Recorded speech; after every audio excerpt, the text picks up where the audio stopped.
دوستو آج کی اس ویڈیو میں آپ کو بتاؤں گا کہ ہر سال لاکھوں کروڑوں مسلمان محرم ایک غم کے مہینے کے طور پر کیوں مناتے ہیں۔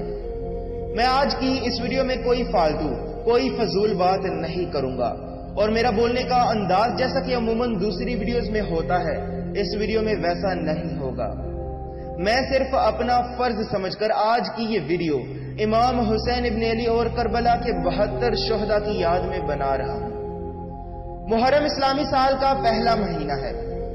اس مہینے کو محرم اس وجہ سے کہا جاتا ہے کیونکہ یہ وہ مہینہ ہے جس مہینے میں جنگ یا پھر قتل کرنا حرام ہے، لیکن اللہ تعالیٰ نے یزیدیوں کے دلوں پر ایسی مہریں لگا دی تھی کہ وہ شیطان کے بھی باپ بن بیٹھے تھے۔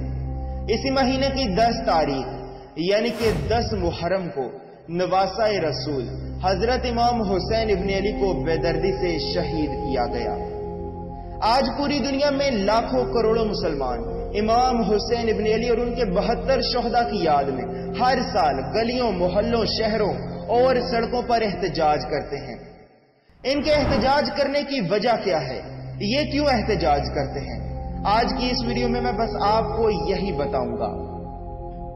امام حسین ابن علی جب چھوٹے تھے تو رسول اللہ صلی اللہ علیہ وآلہ وسلم امام حسین ابن علی کی گردن مبارک کے بوسے لیتے تھے، یعنی کہ آپ صلی اللہ علیہ وآلہ وسلم امام حسین ابن علی کی گردن مبارک پر پیار کرتے تھے، کیونکہ آپ صلی اللہ علیہ وآلہ وسلم کو پتا تھا کہ ایک دن میری امت کے کچھ لوگ میرے حسین کی گردن مبارک کو قلم کر دیں گے اور بے دردی سے شہید کر دیں گے۔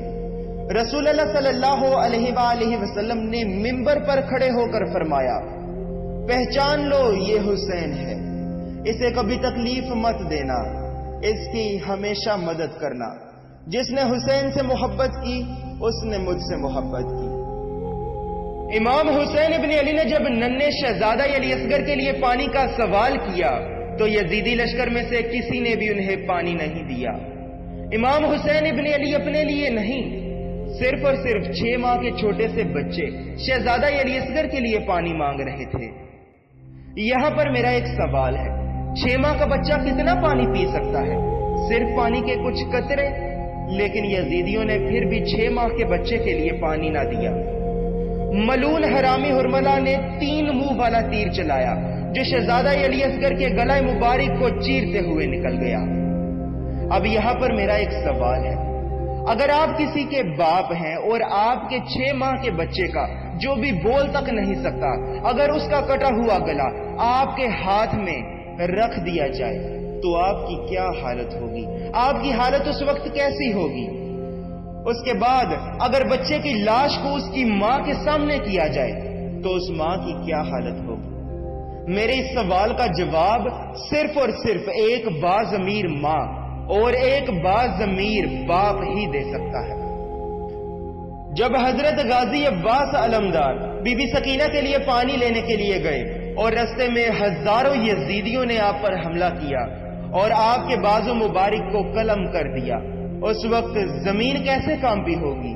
اللہ کا فرش کیسے ہلا ہوگا؟ بی بی سکینہ جو کہ امام حسین ابن علی کی چھوٹی بیٹی تھی، آپ اپنے بابا مولا امام حسین کے سینے پر سر رکھ کر سوتی تھی۔ آپ کی بیٹی آپ کے دل کا سکون تھی۔ امام حسین جانتے تھے کہ مجھے شہید کرنے کے بعد میری بیٹیوں کو اسی سرزمین کربلا سے شام اور پھر یزید پلید کے دربار میں لے کر جایا جائے گا۔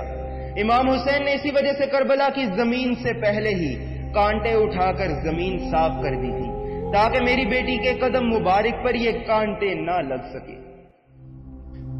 مولا امام حسین جب حضرت قاسم کی لاش اٹھانے کے لیے میدان میں گئے تو 3 بار پکارا، قاسم کہاں ہو؟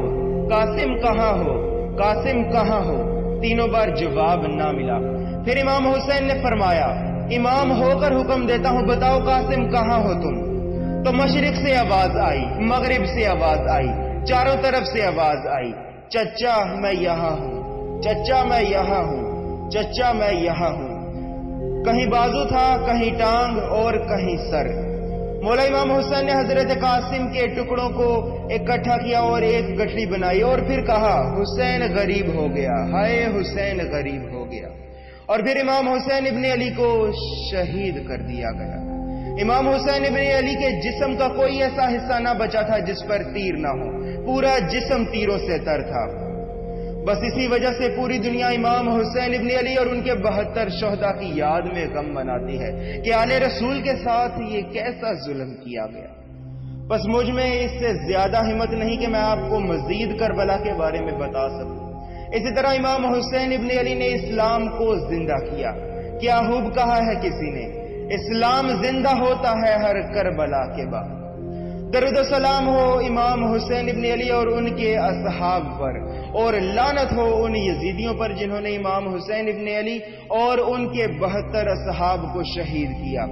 لیکن لاسٹ میں اتنا کہنا چاہوں گا کہ اللہ تعالی ہم سب مسلمانوں کو امام حسین ابن علی کے بتائے ہوئے راستے پر چلنے کی توفیق عطا فرمائے، اور ہم سب مسلمانوں کو نیک، سچا اور ایک مسلمان بننے کی توفیق عطا فرمائے، آمین۔ اکبر نے دی صدا